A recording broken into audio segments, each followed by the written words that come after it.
کوئی نہیں چاہتا کہ مجھ پر مصیبت آئے، کوئی نہیں چاہتا کہ مجھ پر بلائیں آئے، کوئی نہیں چاہتا کہ میں پریشان ہو جاؤں، اور اللہ سے دعا کرتا ہوں اللہ اکبر دور نزدیک سے آنے والوں، اللہ ذکر رسول کی محفل کے صدقے ہمیں اور آپ کو ہر مصیبت سے بچا لے، ہر تکلیف سے بچا لے، ہر بلا سے بچا لے۔ لیکن اللہ اکبر اب ذرا توجہ فرمائیں، جب دنیا کی مصیبتوں میں کبھی دوست مدد کرتا ہے، کبھی ماں مدد کرتی ہے، کبھی باپ مدد کرتا ہے، کبھی بھائی مدد کرتا ہے، کبھی بیٹے مدد کرتے ہیں، کبھی بیوی مدد کرتی ہے، کوئی نہ کوئی مدد کے لیے آ جاتا ہے، تو بھی دنیا کی مصیبتیں کتنی تکلیف دہ ہیں۔ مثال کے طور پر اللہ نہ کرے اگر کسی کی کمر میں درد شروع ہو جائے تو کیا وہ بیٹھ سکتا ہے؟ نہیں بیٹھ سکتا۔ سر میں درد ہونے لگے تو انسان تڑپنے لگتا ہے۔ اللہ نہ کرے بچھو کاٹ لے تو انسان تڑپنے لگتا ہے۔ اللہ نہ کرے سانپ ڈس لے تو انسان بلبلانے لگتا ہے۔ یہ دنیا کی مصیبتیں ہیں، لیکن اس کا جو ہے وہ علاج بھی ہے۔ انجیکشن لگا دو درد چلا جائے گا، دوا دے دو تکلیف دور ہو جائے گی۔ لیکن اب آئیے میرے آقا صلی اللہ علیہ وآلہ وسلم کے دیوانوں، آخرت کی مصیبت کیا ہے؟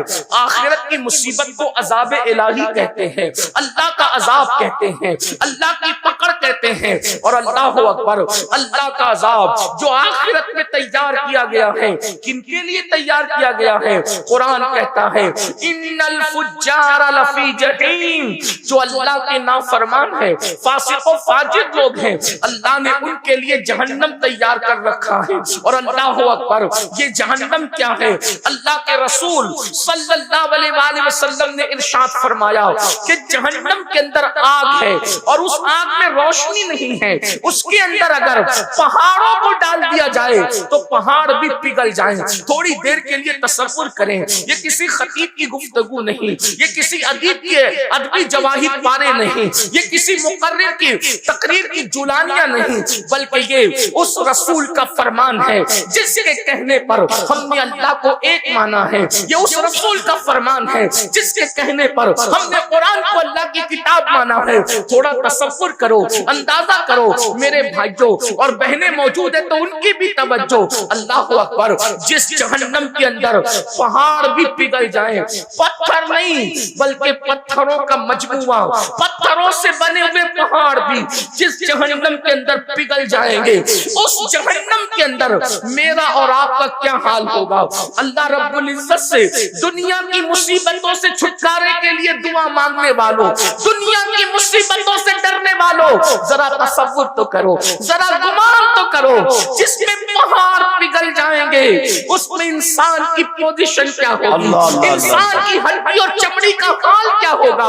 اب آئیے ذرا ٹھنڈے دل کے ساتھ اللہ اکبر ایک حدیث پاک جو کئی احادیث کا مجموعہ ہے اس کو ذرا توجہ سے سن لیں اور میری گفتگو مکمل ہوگی۔ اللہ اکبر میرے اور آپ کی آقا مصطفیٰ جان رحمت صلی اللہ علیہ وآلہ وسلم جب معراج پر تشریف لے گئے، حضور علیہ السلام نے جب سفر معراج کیا، ہم معراج کا جشن مناتے ہیں، آپ نے بھی معراج النبی کے جلسوں میں شرکت کی ہوگی۔ وہ معراج کا سفر جس پہ براق پر بیٹھ کر آقا بیت المقدس تک گئے، پھر آسمانوں تک گئے، اس کے بعد جو وہ سدرہ پر گئے، اس کے بعد عرش پر گئے، اس کے بعد لامکہ پر گئے اور اللہ کا دیدار کیا۔ اللہ اکبر ہمارے آقا علیہ السلام نے ماتھے کی آنکھوں سے اللہ کا دیدار کیا اور ارشاد فرمایا انی رأیت ربی، میں نے اپنے رب کو دیکھا۔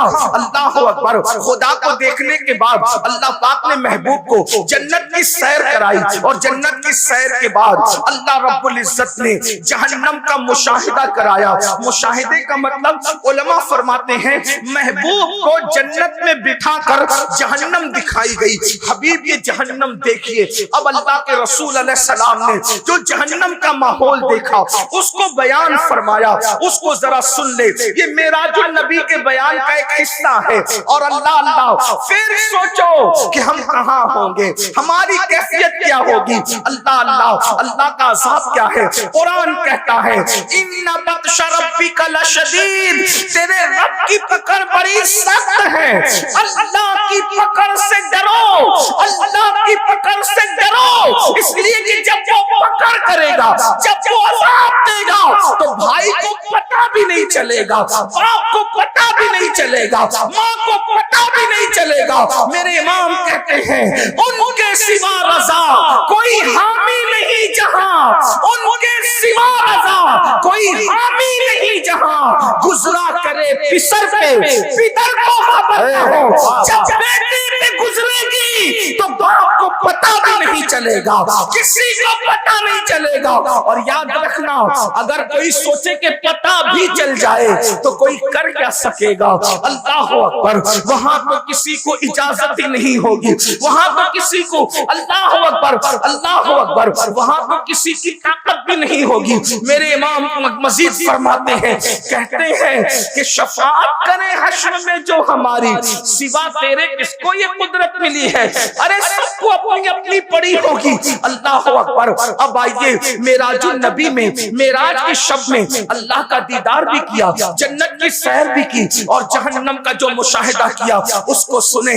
میرے اور آپ کی آقا و مولا خاتم النبیین قائد المرسلین سید العالمین فرماتے ہیں کہ جب میں نے, اے میرے صحابہ, آقا صحابہ کو بیان کر رہے ہیں, اے میرے صحابہ, جب میں نے جہنم کا مشاہدہ کیا, آقا ارشاد فرماتے ہیں تو میں نے دیکھا ایک بندہ لیٹا ہوا ہے, جہنم کے اندر لیٹا ہوا ہے. ہائے ہائے, اللہ کے رسول بیان کر رہے ہیں جہنم کے اندر لیٹا ہوا ایک بندہ, اور ایک بہت بڑا پتھر اس کے سر پہ مارا جا رہا ہے. اللہ اکبر. میں آپ کے اور اپنے چہرے کو دیکھتا ہوں تو مجھے بھی اپنے آپ اور آپ پر بھی ترس آتا ہے کہ اللہ اکبر, کتنے کمزور ہیں ہم لوگ, اور خدا کا عذاب کتنا طاقتور ہے, کیسا وہ خوفناک ماحول ہوگا. اللہ کے سچے نبی فرما رہے ہیں, اور یہ بات سننا اور دھیان سے سننا, بہت غور سے سننا, بہت دیر تک آپ کو امتحان میں نہیں رکھیں گے, مختصر میں, لیکن یہ کسی کے دل کی آواز ہے, یہ کسی کے دل کی صدا ہے.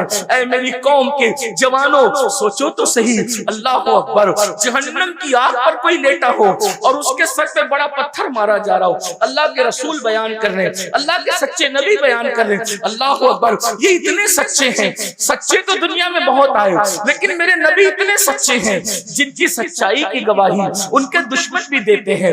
دشمن بھی جسے صادق الوعد الامین کہتے ہیں, جس کی سچائی کی گواہی اللہ تبارک و تعالیٰ دیتا ہے.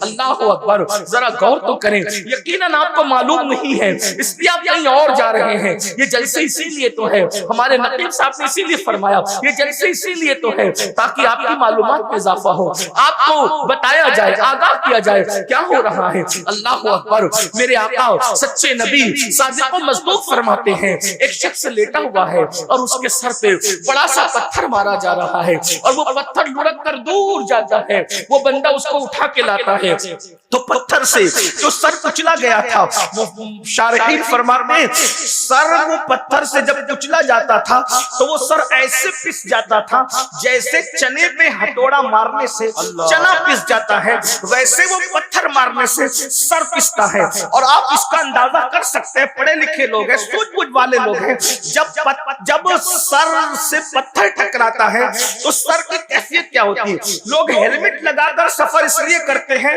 ہاتھ پہ چوٹ آئے گی تو چلے گا, پیر پہ چوٹ آئے گی تو چلے گا, جسم پہ چوٹ آئے گی تو چلے گا, لیکن سر بچا لو, اس لیے کہ ہاتھ پیر پہ سینے پہ کہیں بھی چوٹ آ گئی تو زندہ رہنے کے امکانات باقی رہیں گے, لیکن اگر سر پہ چوٹ آ گئی تو زندہ رہنے کے امکانات ختم ہو جائیں گے. اللہ اکبر. اس لیے لوگ ہیلمٹ لگاتے ہیں. ہماری حکومت کی طرف سے بڑی پابندی ہیلمٹ کے لیے, بہت اچھی بات ہے, لگانا چاہیے, لیکن سوچو میرے بھائیوں, اللہ کے سچے نبی صادق و مصدوق فرماتے ہیں سر کچلا جاتا ہے اور اس کی کیفیت شارحین کیا بیان کر رہے ہیں, جیسے چنے پہ ہتھوڑا مارنے سے چنا پس جاتا ہے, اسی طرح سر کچلا جا رہا ہے. اور سر کچلنے کے بعد وہاں موت نہیں آنی ہے کسی کو, وہاں نہ جینے دیا جائے گا نہ مرنے دیا جائے گا. اللہ اکبر. کیا دردناک صورتحال ہے. اللہ اکبر. آقا فرماتے ہیں پتھر لڑک کر جاتا ہے, سر پھر درست کر دیا جاتا ہے, پھر پتھر مارا جاتا ہے, پھر وہ ویسے ہی پس جاتا ہے, پھر پتھر لڑک کر جاتا ہے, پھر لایا جاتا ہے, سر ویسے ہی پس جاتا ہے. میرے آقا فرماتے ہیں میں نے جبریل سے پوچھا, اے جبریل یہ کون لوگ ہیں اور ان کو یہ دردناک عذاب کیوں دیا جا رہا ہے؟ تو جبریل امین عرض کرتے ہیں یا رسول اللہ صلی اللہ علیہ وآلہ وسلم, یہ لوگ نماز نہیں پڑھتے تھے دنیا میں, اس لیے ان کا یہ حال ہے.